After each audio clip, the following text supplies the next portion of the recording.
नमस्कार. Prime time महाराष्ट्रामध्ये मी सुहास आपल्या सगळ्यांचं स्वागत करतो. अवघ्या देशाचं लक्ष हे दिल्लीकडे लागलं आहे. दिल्लीमध्ये आंदोलन गेले 20-22 दिवस आंदोलन होत आहे. हे आंदोलनसुद्धा नीट परीक्षेमध्ये जो गोंधळ झाला, जो घोटाळा झाला किंवा त्यानंतरच्या परीक्षांमध्ये सुद्धा जे काही घोटाळे होत आहेत याची जबाबदारी ही केंद्रीय शिक्षण मंत्र्यांनी उचलावी. म्हणजेच जे त्याचे धर्मेंद्र प्रधान म्हणून केंद्रीय मंत्री आहेत शिक्षण खात्याचे, त्यांनी राजीनामा द्यावा. या मागणीसाठी आज CJP म्हणजेच कॉकरोच जनता पार्टी हे आंदोलन करत आहेत देशभरामध्ये. त्यांनी अल्टिमेटम दिलेला होता की आम्ही दिल्लीमध्ये येऊन धडकू आणि सगळ्यात महत्त्वाचं म्हणजे या आंदोलनाला जो पाठिंबा दिला तो सोनम वांगचुक यांनी. सोनम वांगचुक यांनी आमरण उपोषण सुरू केलं. 20 दिवस झाले, पण हे सरकार इतकं कोडगं आहे, हे सरकार इतकं मुजोर आहे की 20 दिवस एक माणूस आमरण उपोषण करतोय.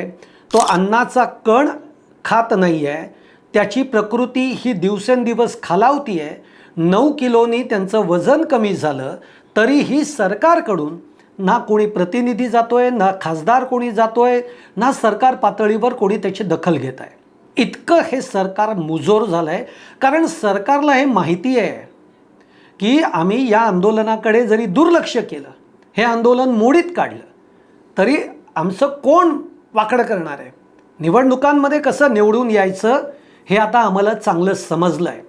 पण सरकार जर का या भ्रमात असेल तर हा भ्रमाचा भोपळा लवकरच फुटल्याशिवाय राहणार नाही हे नक्की आहे. कारण आज दिल्लीमध्ये आंदोलन चिघळलं आहे, पेटलं आहे.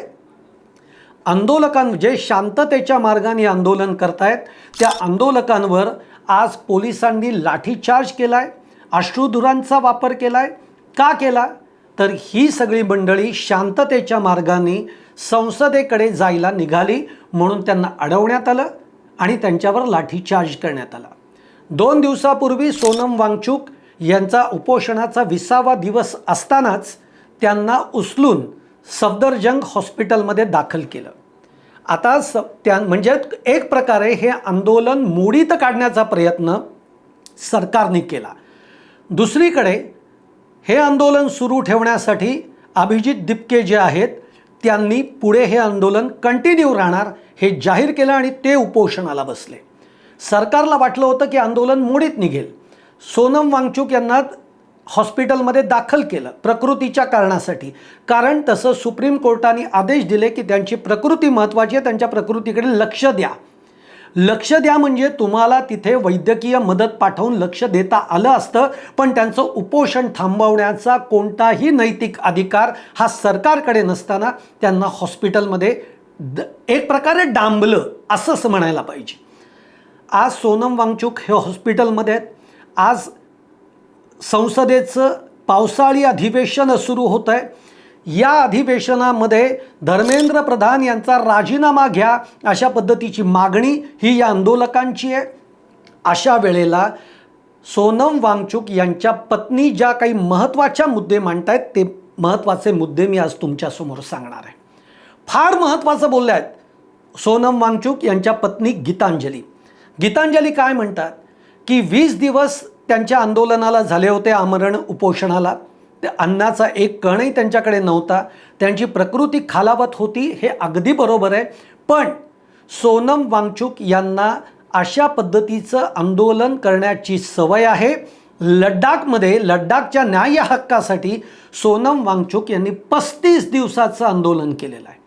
त्यामुळे त्यांना हे आंदोलन करून द्यायला पाहिजे होतं, पण सरकारने हे आंदोलन मोडीत काढण्यासाठी त्यांना प्रकृतीचं कारण पुढे करत हॉस्पिटलमध्ये त्यांना डांबलेलं आहे. त्याच्यानंतर त्यांचं असं म्हणणं आहे की सरकारनं या सगळ्या प्रकरणामध्ये आंदोलनामध्ये हस्तक्षेप करण्याची गरजच मुळामध्ये नव्हती.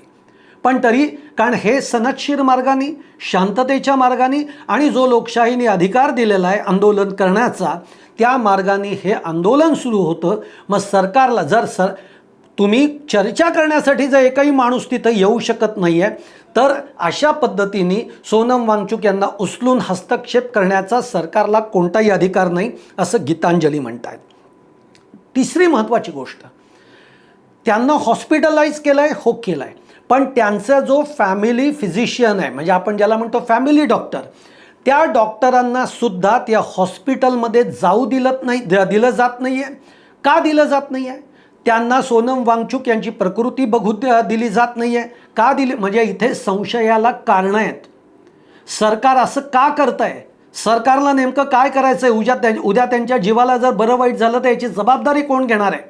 आज त्यांच्या फॅमिली डॉक्टरला सफदरजंग हॉस्पिटलमध्ये जाण्यास मज्जाव करण्यात आलेला आहे.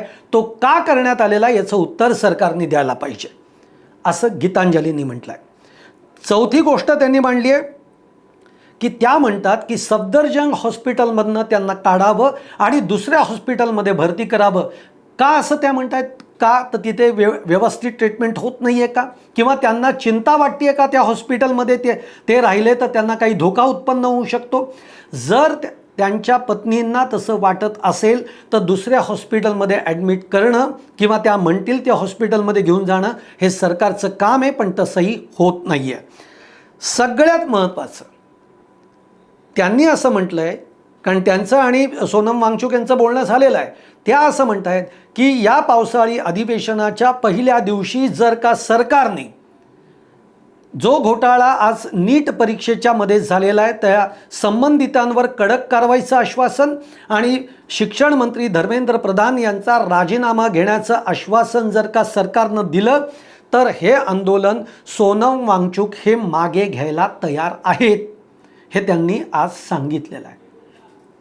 आणि शेवटचा मुद्दा जो आहे तो सोनम वांगचुक यांनी म्हटलेला आहे, त्यांनी एक पत्र दिलेलं आहे.